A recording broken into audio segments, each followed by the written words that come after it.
네, 여러분 안녕하세요. 7월 8일 목요일 인사드립니다. 크립토 모닝 소피입니다. 자, 오늘 시장 분위기 여전히 상승 쪽으로 돌아서기에는 좀 힘에 붙이는 모습이네요. 비트코인이 소폭 내리고 있고 이더리움은 소폭 오르는 혼조세에서 시장 거래되고 있습니다.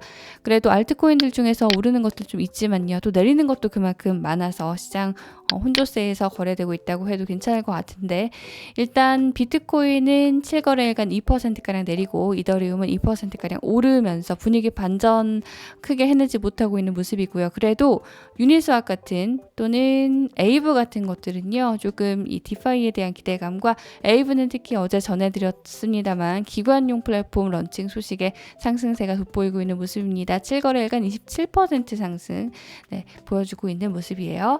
자, 이렇게 시장 분위기 간단하게 살펴봤고요. 업비트로 가볼게요. 업비트에서도 분위기 크게 다르진 않습니다. 비트코인이 3,992만 원 선으로 4천만 원 아래서 거래가 되고 있고, 업비트에서는 알트코인들 중에서도 엑시인피니트, 샌드박스, 플로우, 디센트럴랜드 같은 것들이 좀 상승세가 돋보이는 상황이고요.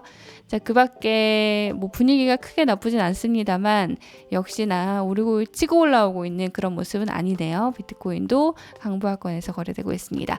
자, 시장 분위기 정리를 했고요. 이번에는 뉴스로 넘어가 보도록 하겠습니다. 일단 연준의 의사록, 6월 의사록이 공개가 됐는데 크게 테이퍼링을 서두르지 않겠다라는 그런 발언이 나오면서 앞서서 마감한 S&P 나스닥은 또 신고점을 기록했다고 합니다.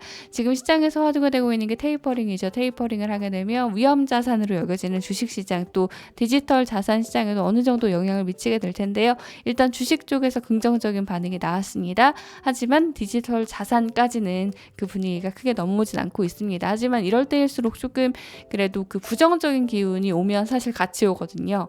꼭 제가 투자하는 종목은 남들이 오를 때 안 오르고 이런 얘기들 하잖아요. 사실 디지털 자산 같은 경우도 지금은 크게 반응하지 않고 있지만 만일 주식시장이 조금 내려갔다 그러면 또 악영향을 같이 받았을 수도 있는 건이라서 일단 그렇게 조금 그래도 안도하면서 넘어가면 더 좋을 것 같습니다. 하지만 테이퍼링 같은 경우는 지금 약간 미뤄지는 것일 뿐이지 언젠가는 나올 수밖에 없는 거여서 이 역시 또 계속해서 이슈들 주목해 봐야겠고요. 7월 다음에 있는 또 연준 회의도 계속해서 지켜봐야겠습니다. 자, 그리고 다음 소식은요. 비트코인 채굴자들의 매출이 4거래일 만에 50% 이상 다시 늘어났다는 소식입니다. 최근에 난이도가 많이 떨어졌다, 이런 얘기는 전해드렸는데요. 블록체인닷컴의 모니터링 결과에 따르면 일간 매출 정말 50% 이상 늘었다고 하는데, 최근 중국에서 채굴 금지령이 떨어졌잖아요. 그래서 정말 중국에서는 채굴자들이 지금 활동하기 굉장히 힘든 상황인데, 기사에는 어떻게 그들이 이렇게 빨리 온라인으로 돌아왔는지가 의문이다 라고 했다고 합니다. 어쨌든 채굴의 분위기가 다시 조금 활성화되는 그런 느낌인데 나쁘지 않은 상황인 것 같습니다. 보시면 채굴 매출이 이렇게 계속 늘고 있죠. 늘고 있다는 거 나쁘지 않은 소식인 것 같아요. 글래스노드에서는 이걸 보고 굉장히 다이나믹하다라고 표현을 했다고 하고요. 다음 소식 가볼게요.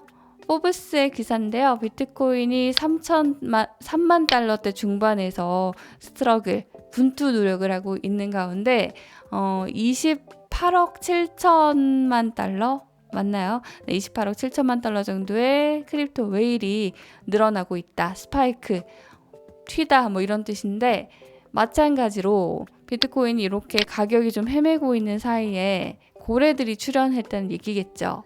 이쯤 보시면 고래들은 아직도 배가 고프다라면서 이런 시장 장세 속에서 크립토 고래들이 계속해서 사들이고 있다라는 그런 지표를 소개를 하고 있네요. 7월 1일자로 또 18개 새로운 고래 지갑 주소들이 등장을 했고, 한 8만 개 넘게 들고 있는 그런 주소죠. 이거 한번 전해드렸던 뉴스 같긴 한데, 일단 이런 고래들이 늘어나는 것은 결국 또 좋은 신호다라는 분석 다시 한번 나오고 있습니다.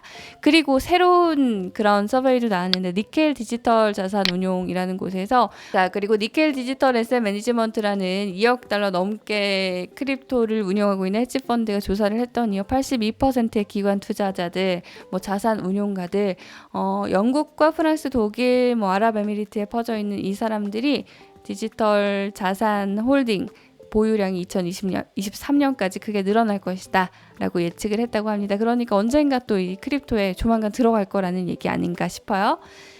자, 그리고 다음 소식은요. 아르헨티나에서 온 소식입니다. 아르헨티나 국회의원들이 어떤 법안을 지금 제출을 한 상황이냐면 월급을 비트코인 같은 크립토로 주는 법안을 일단 상정을 했다고 합니다.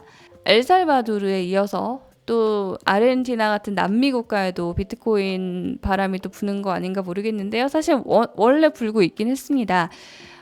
여기도 지금 인플레이션으로 굉장히 유명한 나라죠. 인플레이션이 또 50% 이상 치솟으면서 여간 문제가 아니죠. 그럼에 따라서 비트코인으로 월급을 주겠다 이런 법안이 지금 상정됐다는 소식.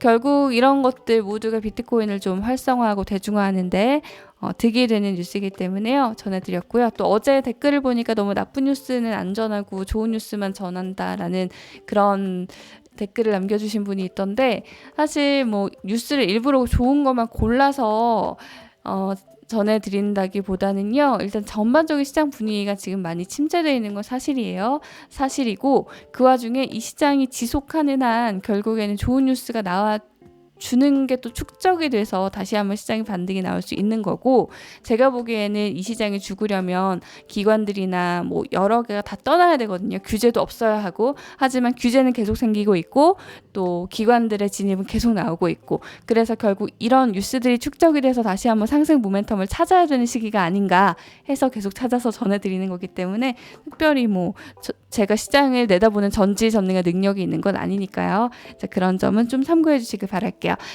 자, 그럼 마지막으로 일정 확인해 보겠습니다.